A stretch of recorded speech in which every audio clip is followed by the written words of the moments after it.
Estamos en Génesis capítulo 6. Génesis capítulo 6. Y Génesis 6 es uno de esos pasajes tremendamente difíciles, porque tiene cosas que son muy extrañas para nosotros, durísimas, rarísimas, cosas que parecen raras. Yo voy a intentar explicarlas un poquito, a lo mejor no todas, pero algunas de ellas. Génesis 6. Tu Biblia en el versículo 8 va a decir algo como: Noé halló gracia ante los ojos del Señor, pero la mejor traducción era que la gracia encontró a Noé. Porque en la Biblia los seres humanos delante de Dios no tienen la habilidad de encontrar gracia delante de Él. Dios regala su gracia. ¿Sí? No hay razones. Nunca nadie en la Biblia dice: Dios hizo esto conmigo porque yo soy muy bueno. Sino que en la Biblia Dios hace las cosas por ti, por quien Él es. Por quien Él es, por la bondad que Él tiene. Entonces, ¿estás conmigo en Génesis 1? Lo leemos y oramos, por lo menos los primeros 8 versículos. Aconteció que cuando los hombres comenzaron a multiplicarse sobre la superficie de la tierra y les nacieron hijas, los hijos de Dios vieron que las hijas de los hombres eran hermosas y tomaron para sí mujeres de entre todas las que les gustaban. Entonces el Señor dijo: mi espíritu no luchará para siempre con el hombre, porque ciertamente es carne, serán pues sus días 120 años, y esto no quiere decir que a partir de este momento los seres humanos van a llegar a vivir 120 años. Lo que Dios quiere decir es que le va a dar 120 años a los seres humanos para que se arrepientan, o va a acabar con ellos. ¿Sí? Serán sus días 120 años. Dios ha colocado un reloj y ha dicho, comenzó la cuenta regresiva para que la humanidad se arrepienta. Había gigantes en la tierra en aquellos días, y también después, cuando los hijos de Dios se unieron a las hijas de los hombres, ya les dieron hijos. Estos son los héroes de la antigüedad, hombres de renombre, sus gigantes, a lo mejor dice tu traducción. El Señor vio que era mucha la maldad de los hombres en la tierra, y que toda intención de los pensamientos de su corazón era solo hacer siempre el mal. Yo he dicho varias veces que en la Biblia una cosa contra la que peleamos es contra la ambigüedad, ¿no? Somos buenos un día, malos otro día, pero lo que dice acá es que ya pasamos la barrera de la ambigüedad. Simplemente los seres humanos están totalmente perdidos. Se acabó. No hay nada que hacer. Todo el tiempo su corazón está inclinado a hacer algo malo. Dios va a hacer 4 cosas, vamos a analizar después. Viene la primera: y el Señor le pesó haber hecho al hombre en la tierra. Es una mala traducción, tendría que decir: y a Dios se arrepintió de hacer a los seres humanos. Es un momento muy triste, ¿no? Porque cuando la Biblia dice después: Dios no es hombre para que mienta, ni hijo de hombre para que se arrepienta, lo que eso quiere decir es que Dios nunca si Dios te promete hacer algo contigo, Dios no se va a arrepentir de hacerlo. Pero cuando aquí dice que Dios se arrepintió, es como cuando los padres ven a sus hijos que repetidamente se equivocan y dicen: ¿qué hice mal? ¿Qué hice mal? ¿Cuándo me equivoqué? ¿Dónde fue que fallé? Dios tiene un sentimiento muy profundo y ve hacia atrás y dice: ojalá nunca hubiera comenzado esto. Un momento muy difícil. Esto va a pasar repetidamente en los profetas más adelante en la Biblia. Segunda cosa: y sintió tristeza en su corazón. Segunda cosa que Dios experimenta. Tercera: entonces el Señor dijo, y es importante que lo diga, ¿no? Porque ¿te acordás cómo se creó la humanidad? Dios dice que Dios crea con todo, con sus palabras, ¿no?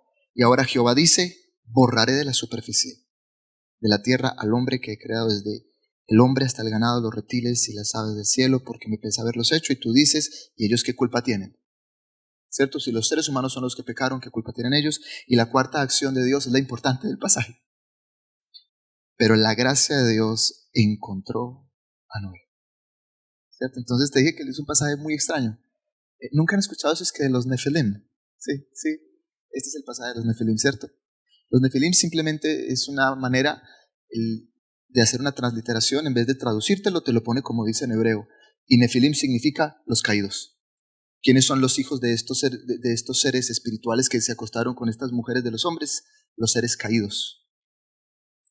Bien pueden ser ángeles, pueden ser autoridades. La Biblia no lo hace específico. La Biblia se imagina que cuando Dios crea a los seres humanos, Dios también se ha inventado poderes que tienen que gobernar sobre cosas de la tierra, pero que no tienen ningún derecho a mezclarse con los seres humanos. Ese es el mensaje de Deuteronomio al final. Los seres humanos dialogan solo con seres humanos y con Dios, ni con ángeles, ni con autoridades, con nadie. Pero resulta acá que dice que los hijos de Dios, o sea, estos seres, así se le dice a los seres espirituales que están en el cielo y en la tierra. Los hijos de Dios vieron que las hijas de los hombres eran hermosas y tomaron para sí mujeres de entre las que les gustaban, a lo cual Dios dice, esto no está bien.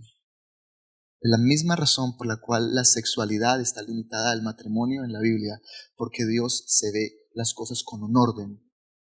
Y entonces dice, mi espíritu no luchará para siempre con el ser humano, porque ciertamente es carne, no vamos a pelear, ¿no? Dios no va a pelear para siempre, la paciencia de Dios no va a durar para siempre, un dolor, pero así es.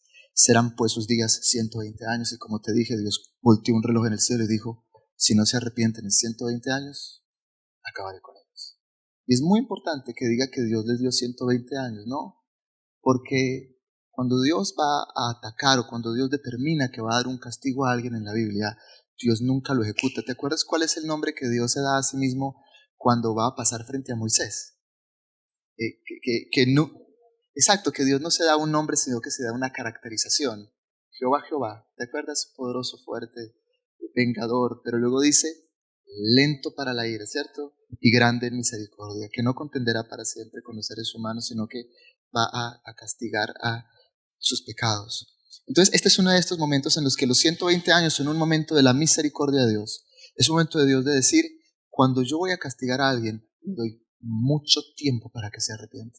Nunca te has preguntado por qué cuando pecas contra Dios con gravedad no llega una lanza del cielo, o al otro día tu trabajo no se acaba, o al otro día la gente que te ama no te odia, o cuando estás caminando mal y tú lo sabes, Dios no desciende del cielo a golpearte, solamente porque Dios tiene una habilidad, Dios tiene la habilidad de verte y decir, no te voy a pagar conforme a lo que tú hiciste, ni te voy a pagar en este momento, te voy a dar una oportunidad, te voy a dar una oportunidad, te voy a dar tiempo. Esta es una de las grandes bendiciones de Dios, que Dios te da tiempo para regresar a casa. Y yo te quisiera invitar a esto. No agotes el tiempo que Dios te da. ¿Sí? No agotes el tiempo que Dios te da para regresar a Él. Si tú sabes que estás haciendo algo mal, quieres regresar a Dios pronto. Quieres regresar a Dios pronto. Dice, y había gigantes en la tierra en aquellos días, y también después, cuando los hijos de Dios se reunieron a las hijas de los hombres, ellas les dieron hijos. Y cuando dice gigantes, no lo tienes que entender solo como gente grande. La palabra nefil, que significaba caído, también significa mal hecho. Así que te los tendrías que imaginar como seres muy feos, ¿no? Dios no se creó, Dios no creó la tierra para que funcione así. Entonces Dios va a actuar. Dios va a actuar. Dolorosísimamente va a actuar a la manera en la que los seres humanos actuaron. Ahora viene lo interesante, versículo 5. Y vio el Señor que era mucha la maldad de los hombres en la tierra y que toda intención de los pensamientos de su corazón era solo hacer siempre el mal. Y esto tiene que sorprenderte mucho. ¿Por qué? Porque Dios tiene una paciencia muy grande. Entonces, si Dios dice que Dios vio que todo era malo, lo que quiere decir es que ha sido superado la paciencia de Dios. No sé si te acuerdas cuando por primera vez Dios lleva a Abraham a recorrer la tierra de Canaán y le dice, todo esto te lo voy a dar, pero no te lo puedo dar ahora. ¿Alguien se acuerda de la razón por la que no se lo puede dar? Exacto, pero la razón dice Dios esto, porque el pecado de ellos no es lo suficientemente grande como para yo quitarle la tierra. Así que Dios no ejecuta nunca hasta que la maldad ha llegado a un punto en el que dice, ya no se puede volver atrás. Si lo que sea que Dios está a punto de hacer, que tú ya sabes que es, llega Noé, lo que sea que está a punto de pasar, quiere decir que la maldad de los seres humanos llegó a un punto de no retorno. Y yo creo que esto pasa con algunos seres humanos hoy también. Lo puedes ver con los hijos de Ofni y Finés. Cuando Dios le dice a Elí, no me pidas por ellos que ya no hay nada que hacer. Yo ya llegué hasta un punto. Y mira, por eso en la Biblia Dios invita a los padres a todo el tiempo estar corrigiendo a sus hijos como profetas. Porque llega un día que no hay retorno. Si llega un día en el que no hay retorno, y ahora Dios, todos estos verbos que Dios va a aplicar a sí mismo son verbos de papá. Entonces llega el versículo 6. Y el Señor se arrepintió de haber hecho al ser humano en la tierra. Y después de que dice que se arrepintió, ¿cuál debería ser la siguiente acción? Yo creo que debería ser, y tuvo rabia, No, porque mucha gente que dice, a mí no me gusta el Antiguo Testamento, dice porque el Antiguo Testamento muestra a Dios como un Dios de rabia o ira. Pero, interesantemente, Génesis nunca usa esta palabra para Dios. Dios nunca tiene ira en Génesis. Lo que Dios tiene es tristeza. Tristeza. ¿Nunca te has preguntado qué es lo que siente Dios cuando pecas contra Él? Tristeza. Estás tratando con un ser profundamente vivo, con sentimientos muy profundos, con sentimientos muy poderosos, y sintió tristeza en su corazón. Y no sé si te parece extraño que estamos hablando de Dios como hablamos de un ser humano, ¿cierto? Y lo cual habla de cuán relacionado está Dios con los seres humanos y por qué. Yo creo que te lo dije en algún momento, cuando la Biblia dice que el ser humano fue hecho a imagen de Dios, lo que quiere decir es que si Dios fuera un ser humano, se vería como tú, pensaría como tú, sentiría como tú. Entonces ahora tienes este problema y es muy interesante porque los seres humanos estaban tratando de pretender que ya Dios no existía, haciendo las cosas como que Dios ya no existe, actuando como que Dios ya no existe. Y la historia no nos cuenta de lo que ellos piensan, sino de lo que Dios piensa. Dios es el que define de tu vida. Así tú saques a Dios de tu historia, Dios tiene todo el poder de tu vida. Dios va a tomar todas las decisiones de acuerdo a lo que Él quiere hacer en tu vida. Sintió tristeza en su corazón y ahora sí viene el momento difícil de la historia. Entonces el Señor dijo, borraré de la superficie de la tierra al ser humano que he creado. Durísimo, ¿no? Como lo dice, al ser humano que he creado. Lo que quiere decir que Dios ha determinado abortar su proyecto. Pero Dios es como los papás, que te dicen en la noche, te va a matar mañana donde hagas esto, y al otro día se levanta y dice, igual te va a dar una oportunidad. Y vos lo puedes ver ahí exactamente. Versículo 8, pero la gracia del Señor encontró a Noé. Si acababa de decir que iba a borrar a todos los seres humanos que estabas esperando, que no quedara nadie. E inmediatamente dice que Dios encontró a un hombre del cual tener misericordia. Y es muy importante que no nos digan ninguna característica de este hombre todavía. Porque no es que no era un buen hombre, era que Dios es muy bueno. Dios encontró una manera de ser. Estamos acá no porque no era un tipo increíble, sino porque cuando Dios te mira, Dios reconoce tus ojos, Dios reconoce tu voz, Dios reconoce tu mirada y dice, igual le doy otra oportunidad. Igual lo que dije ayer no lo hago y le doy una oportunidad más. Igual y me echo para atrás de esto y le extiendo una oportunidad más. Estas son las generaciones de Noé, versículo 9. No era un hombre justo, perfecto entre sus contemporáneos. Y no tienes que pensar que esta fue la razón por la que Dios lo escogió. Para nada. Si lo inviertes, no eres un buen intérprete de Génesis. El orden está porque tiene que estar. La gracia de Dios halló a Noé y resultó que no era un buen tipo. Pero no lo escogió Dios porque él era un buen tipo. No sé si tienes una pregunta que yo creo que tendría que ser muy importante antes de continuar. ¿Y por qué Dios hizo a estos seres humanos que son tan malos si Él sabía cómo iban a salir? ¿Acaso no es que Dios sabe todo lo que va a pasar en el futuro? La respuesta es tremendamente fácil. Dios sabe todos los errores que tú vas a cometer en el futuro. Pero Dios sería tremendamente injusto contigo si cuando Él se relaciona contigo con todos sus poderes. Entonces cuando Él viene a relacionarte contigo, viene y te dice, yo me voy a relacionar contigo. Y voy a no utilizar algunas de estas habilidades mías para poder vivir día a día contigo.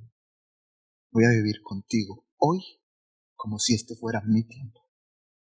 Porque si no, Dios no podría tratarte bien hoy sabiendo lo que vas a hacer mañana. No podría ser. Nunca le has dicho a Dios el viernes en la noche, Señor Jehová, yo voy a ser el cristiano más fiel. Y Dios viene y te dice, hecho. Y el sábado en la mañana, cualquier cosa. Sos el peor cristiano del mundo, la peor cristiana del mundo. Pero Dios estaba contigo celebrándote el sábado en la noche.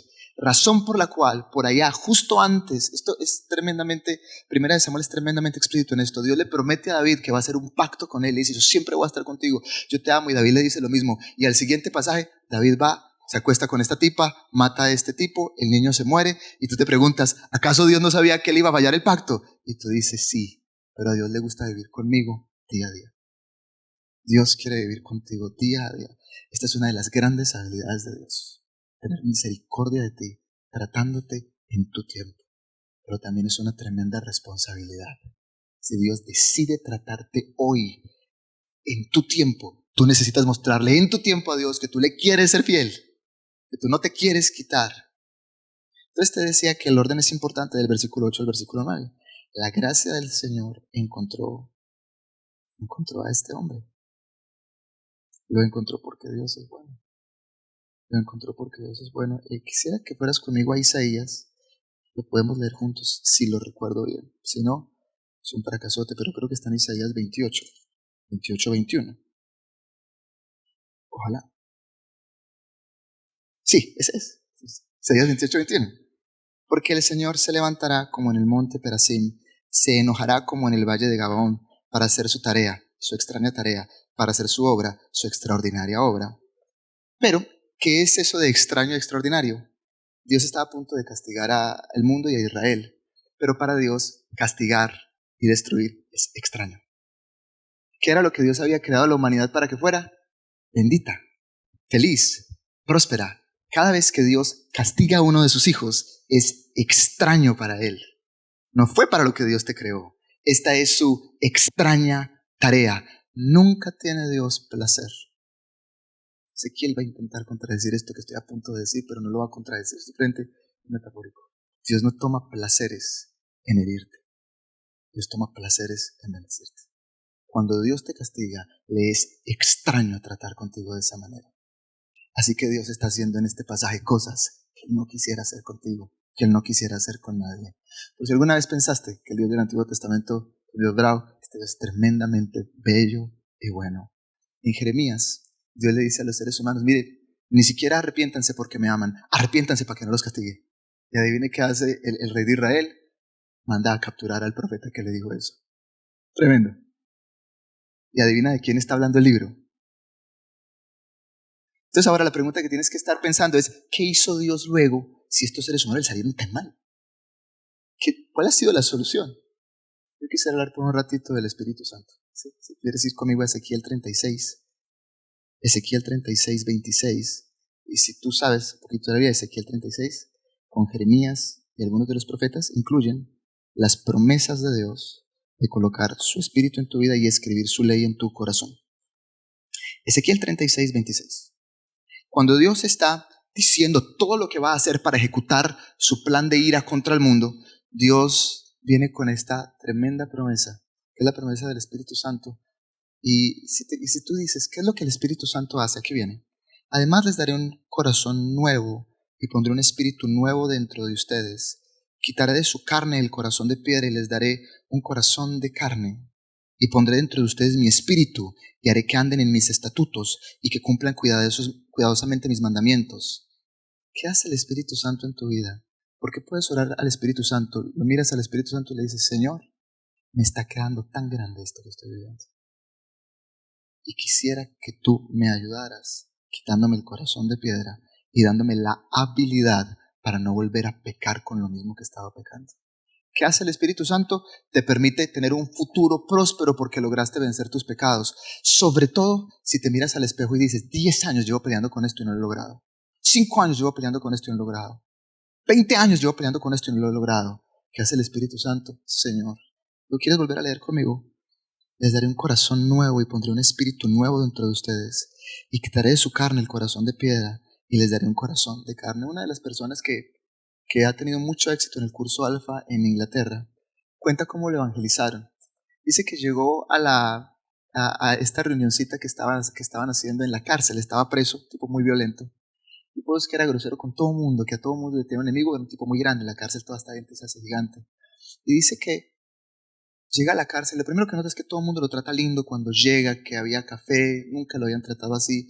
Oran por él, tanta gente le estaba mirando que él hizo la oración de fe para que Jesús entrara a su corazón. Y al otro día dice que cuando se levantó por primera vez en mucho tiempo, no sentía esta tristeza que tenía. Y cuando vio a la primera persona, por alguna razón sintió como que la quería, ¿sabes? Como que tenía algo diferente. Y cuando volvió a la iglesia sintió tanto amor por esta gente y le fue a preguntar a alguien, ¿y qué es lo que Dios está haciendo? Y él le dijo, el Espíritu Santo está haciendo una obra en ti, dándote un nuevo corazón. Eso es lo que hace el Espíritu Santo. Que un día te levantas y dices, lo que no era capaz de hacer, ahora lo soy capaz de hacer. ¿Te acuerdas en Juan 3:15 cuando dice, el viento sopla de donde quieres, oyes su voz, pero no ves, pero ves sus efectos? Y luego dice, así es todo el que es nacido del Espíritu. Lo que esa frasecita quiere decir, está regalado, no tiene mucha interpretación, es que Cuando el Espíritu Santo viene a una persona, no lo ves trabajar, pero sí ves sus efectos. Ves su efecto, ves que el Espíritu Santo ha hecho una cosa en su vida. ¿Cómo sabes que has nacido de nuevo y que hoy está trabajando en tu vida? Pues porque mañana logras hacer lo que hoy te ha quedado totalmente imposible. Eso es lo que el Espíritu Santo hace y dice, versículo 27, y pondré dentro de ustedes mi espíritu y haré que anden en mis estatutos y que cumplan cuidadosamente mis ordenanzas. Cuando el Espíritu Santo viene, no es que Dios se olvida de sus órdenes, nunca. Lo que eso quiere decir es que ahora puedes. Así que la gracia de Dios no es acerca de ahora puedo pecar como nunca, sino que ahora nunca voy a volver a pecar. Porque el Espíritu Santo está trabajando en mi vida. Por primera vez voy a lograr hacer esto. Yo no me imagino un deseo más grande para tu esposo, tu esposa, tus hijos, tu familia. Nunca estarías más confiado en tu familia, en tus hijos, que si el Espíritu de Dios hace una cosa en ellos, como lo que dice Juan 3:15, perdón, Juan 3:10 en adelante. Que los efectos del Espíritu Santo se vean en la vida de una persona. Que nadie lo pueda explicar, pero su efecto se vea. ¿Qué tal si volvemos a Génesis en estos 10 minutos? Versículo 9. Estas son las generaciones de Noé. Noé era un hombre justo, perfecto entre sus contemporáneos, y Noé siempre andaba con Dios. Estamos en Génesis, ¿y esto a qué te tiene que recordar? A cuando Dios venía y andaba con Adán y Eva. Porque Dios, ¿cómo le gusta a Dios orar? Caminando en Génesis. Pues vas en la vida hablando con Dios. ¿Y qué es lo que Adán y Eva pierden? La habilidad de estar conversando con Dios todo el tiempo. ¿Y qué es lo que Noé tiene? Una conversación con Dios. Una conversación permanente con Dios. Dios anda con este hombre. Qué bueno que se pueda decir eso de ti. Y andaba con Dios. Noé engendró 3 hijos, Sem, Cam y Jafet. Pero la tierra se había corrompido delante de Dios. Estaba la tierra llena de violencia. Y Dios miró la tierra y vio que estaba corrompida, porque toda la carne había sido corrompida su camino sobre la tierra. Entonces Dios dijo a Noé, yo siempre lo digo, solo Dios te puede llamar, ¿cierto? Uno podría decirle a Dios, úsame 100 años. Y Dios no usarlo, porque esto es de volición propia, esto es de la voluntad de Dios. Dios elige a quien quiere. Entonces dijo a Noé, he decidido poner fin a toda carne, porque la tierra está llena de violencia por causa de ellos, y por eso voy a destruirlos junto con la tierra. Hazte un arca de madera de ciprés, harás el arca con compartimento y cubrirás con brea por dentro y por fuera. De esta manera harás de 300 codos la longitud del arca, 50 codos su anchura, de 30 codos su altura, lo que quiere decir que Dios le dijo, hágase una caja. ¿Sí? Haga una caja. Eso es lo que Dios le está diciendo. Le harás una ventana que terminará a un codo del techo y pondrás la puerta en su costado, harás el arca de 3 pisos. ¿Y por qué Dios le dice cómo hacerla? Porque si no sería una cosa tremenda. Hacete un arca, Dios te bendice y se va Dios. Cuando Dios te llama, Dios se invierte. Esta es una cosa increíble porque Dios ha determinado destruir a todo mundo y ahora está diciéndole a este tipo cómo hacer un cajoncito para salvar gente. Dios vuelve. Si en el capítulo 1 Dios había venido a estar muy cerca, perdón, en el capítulo 2 había venido a estar muy cerca, Dios otra vez quiere venir a estar cerca de ti. Dios ha venido otra vez a estar acá. Versículo 17, yo traeré un diluvio sobre la tierra para destruir toda carne en que haya aliento de vida debajo del cielo. Todo lo que hay en la tierra perecerá, pero estableceré mi pacto contigo. Entrarás en el arca tú y contigo tus hijos, tu mujer y las mujeres de tus hijos. Y todo ser viviente de toda carne meterás 2 de cada especie en el arca, para preservarles la vida contigo, macho y hembra serán. De las aves según su especie, de los animales según su especie, de todo reptil de la tierra según su especie, 2 de cada especie vendrán a ti para que les preserves la vida. Y toma para ti todo alimento que se come y almacénalo. Y será alimento para ti y para ellos. Un momento muy triste, sí, tremendamente triste. Es dolorosísimo lo que Dios está haciendo. Dios está haciendo una extraña actividad. Así lo hizo Noé, conforme a todo lo que Dios le había mandado, así lo hizo. Y es importante que diga, así lo hizo como Dios lo había llamado. ¿Por qué? Porque nos había dicho esto, y yo haré mi pacto contigo. Y siempre que Dios hace un pacto con alguien, ¿cuál es el paso siguiente? Que esta persona lo tiene que obedecer. Mira, si alguna vez tienes la suerte y la misericordia de Dios, de que Dios venga y te elija para una tarea así de chiquita, lo siguiente que Dios está esperando de ti es lo que dice aquí. Y así lo hizo Sergio, o así lo hiciste tú, conforme a todo lo que Dios le había mandado, así lo hizo. ¿Y por qué te tiene que sorprender tanto este versículo? Porque nadie ha hecho lo que Dios le ha dicho hasta ahora en toda la Biblia. Adán y Eva, nada. La gente a la que Dios le ha hablado, nada. Esta es la primera vez que alguien le obedece. Ojalá que tú tengas la misericordia de que Dios te encuentre y le obedezcas. Antes de terminar, quería llamar tu atención nada más a algo. En el versículo 7, dice, y el Señor dijo, borraré de la superficie de la tierra al hombre que he creado. El verbo es contundente, es muy fuerte, pero este es el mismo verbo que Dios usa por allá en Isaías, en el Salmo, Isaías 1, en el Salmo 51, cuando dice, borra mis rebeliones. Con la misma contundencia que Dios destruyó la humanidad, con esa misma contundencia Dios quiere venir y borrar tus pecados. Y es una petición que se tiene que hacer. Y yo quisiera que termináramos justamente con las palabras del Salmo 51. Vos lo conocés, yo lo conozco, todos lo conocemos. Lo vamos a leer por lo menos hasta el versículo 11. ¿Sí? Y sería lindo que lo leyeras si sobre todo te sientes lejos de Dios en alguna cosa. Porque el borrar tus pecados está solo en la liga de Jesucristo. Solo Jesucristo lo puede hacer. Es imposible para nosotros. Ten piedad de mí, oh Dios, conforme a tu misericordia, conforme a lo inmenso de tu compasión, borra mis transgresiones. Y ya lo viste el verbo, ¿no? Es un verbo contundente, el verbo del tamaño con el que Dios eliminó la tierra. Lávame por completo de mi maldad y límpiame de mi pecado. Porque yo reconozco mis transgresiones y mi pecado está siempre delante de mí. Contra ti solo he pecado y he hecho lo malo delante de tus ojos, de manera que eres justo cuando hablas y sin reproche cuando juzgas. Yo nací en iniquidad. No quiere decir que a David lo tuvieron por una relación adúltera. Lo que quiere decir es que él siempre ha sido un pecador. La manera de traducirlo hubiera sido, yo siempre he sido un pecador y en pecado me concibió mi madre. Mi mamá era una pecadora, yo era un pecador. Tú deseas la verdad en lo íntimo y en lo secreto me harás conocer sabiduría. Purifícame con hisopo y seré limpio. Lávame y seré más blanco que la nieve. Hazme oír gozo y alegría. Haz que se regocijen los huesos que has quebrantado. Esconde tu rostro de mis pecados y borra todas mis iniquidades. Crea Dios en mí un corazón limpio y renueva un espíritu recto dentro de mí. No me eches de tu presencia y no quites de mí tu Santo Espíritu. Lo quisiera volver a leer, sí. No eches de tu presencia, me eches de tu presencia y no quites de mí tu Santo Espíritu. Le decimos, Señor, ten misericordia de nosotros, sobre todo los que ves que nos estemos apartando de ti. Borra mis rebeliones. No me eches de delante de ti y no quites de mí tu Santo Espíritu. Mira, sobre todo, si tienes un pecado recalcitrante con el que llevas años, o si te está costando creer, o si te está costando caminar, Dios tenga misericordia de ti y que te lave. Ten misericordia de nosotros, Señor. Ten misericordia de nosotros, Padre.